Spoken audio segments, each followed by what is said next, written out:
The Commission on Elections supports granting tax exemptions for teachers who will be serving as election workers in next week's midterm polls. This comes after the Alliance of Concerned Teachers called for overtime pay, including a standard 25% premium for teachers working extra hours on election day. COMELEC Chairman George Garcia says he fully supports additional compensation and benefits for teachers who will serve as members of the Electoral Board. Kaya nga nilaban po natin yung dagdag na honoraria para po sa kanila across the board.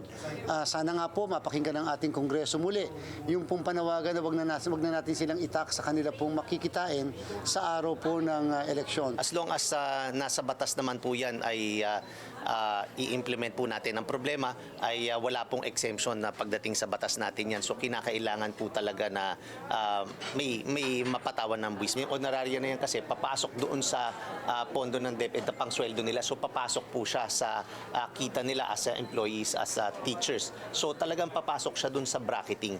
Kaya naman ang ibig sabihin yan ay parte ng kanilang salary.